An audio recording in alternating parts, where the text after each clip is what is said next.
Yo, what is up with y'all, man? I hope you're doing good. If you're new and you're a fan of the NBA, subscribe to this NBA channel. So let's get straight into it. So of course we all know that recently the Cavs just traded about half of their roster. They brought in Rodney Hood, George Hill, Larry Nance Jr., and Jordan Clarkson. And they ended up parting ways with Isaiah Thomas, Derrick Rose, Dwayne Wade, Jay Crowder, and Channing Frye. That's a whole lot of movement being created, bro. Now in this trade that happened, excluding George Hill, who was 31 years old, every single other player that they traded for is 25 years old. So they're young. And if LeBron does end up leaving this summer, Cleveland will still have a good core of guys to help rebuild their team for the future. They got Clarkson, who's a really solid combo guard in the NBA, who can create for himself. He's athletic and he can get up and down the floor with no problem. And he's pretty explosive for his size. And they also got Larry Nance Jr., who's a great defender. He's athletic as hell and he can finish above the rim. Also, he's a good rebounder for his size. And overall, man, he does a lot of great things on the court that goes unnoticed. That man, Larry Nance Jr., is gonna be a big pain for the Golden State Warriors once the finals come around. And lastly, they picked up Rodney Hood. And he's pretty much everything you want in a shooting guard on the offensive side of the ball. He's one of the better shooters in the league, and he can create for himself and others once in a while. And with his elite size, being 6'8", no homo, he can guard just about 3 positions on the basketball court. I'm not saying he's a great defender, but he still has the ability to guard 3 positions. All 3 of those guys, Rodney Hood, Larry Nance Jr., and Jordan Clarkson, they have the skill and talent to try to help Cleveland win the title this year. But more importantly, in the mind of Dan Gilbert, he can be a part of the Cavaliers' future and be a good supporting cast to whoever the Cavs draft with that Nets pick. So this trade makes him really flexible going forward. Jordan Clarkson is locked into his contract, which isn't expensive until the year 2020. Larry Nance Jr., he's a free agent next summer, and Rodney Hood is going to end up being a restricted free agent this summer. I can see him getting at best about $15 million a year. So this move right here puts Cleveland in a better position now and going forward for the future. So no matter what LeBron does, if he decides to stay or leave, the Cavs will be set and they'd be straight for the future. Now Dan Gilbert and Kobe Altman didn't make these moves trading for these 3 players. They'd basically be left with 0 assets for the future besides the Nets pick.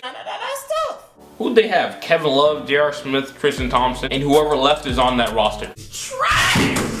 And Cleveland fans would be sick and sad if LeBron left, because then they have almost nothing to work with. Now, you know, whoa, it's so dark, whoa. But now, you know what I'm saying, since they have Larry Nance Jr., Rodney Hood, and Jordan Clarkson, these guys are 25 years old. These guys are really solid players to have on your team for the future. Now, don't get it twisted, Cleveland fans will still be sick and depressed if LeBron left, but they wouldn't be as sick and depressed and sad now that they have a good young core guys and that Nets pick to roll with for the future. That's crazy, man. This is a really underrated trade because Dan Gilbert put his team in the position to be successful now and also for the future. This was probably the only move that made sense for them to actually do. This allowed them to somewhat stay competitive in the NBA Finals and also going forward for a few years to come. And they did all this without giving up that Nets pick. You know, the Cavs are really in a tough position to try to get better so they can close the gap between them and the Warriors, because there really wasn't any star out there that Cleveland could get that could actually make things interesting in the NBA Finals. Because, you know, in the month of December, OKC was doing really well and Paul George showed 0 signs of unhappiness there. And we all know what happened to DeMarcus Cousins. He recently had a season-ending injury. Those are the only 2 players that I could have seen Cleveland go after. But since Paul George seems happy in OKC and DeMarcus is out for the rest of the season, they have 0 options. The only real star player that was available was Kemba Walker, and he wouldn't really change life like that in Cleveland. No offense to Kemba, he's a great player and all that, but he's not enough to close the gap between the Warriors and Cleveland. So this was the only move that was left to make. And I 100% know Dan Gilbert made this trade because he was intrigued at how young and talented these guys were, and he gave up little to nothing for this trade. So with this move, the Cleveland Cavaliers can do 2 things at once. They can build for the future and also they can contend now. But yeah, really, man, the Cleveland Cavaliers are in a way better position than they were a few weeks ago because they had a bunch of 29, 30-year-olds that weren't doing anything. But now they have a bunch of young guns, 25-year-old Larry Nance Jr., 25-year-old Jordan Clarkson, 25-year-old Rodney Hood.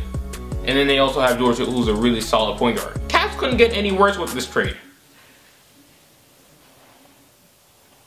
My God, why am I watching SDC? Why didn't you guys tell me anything?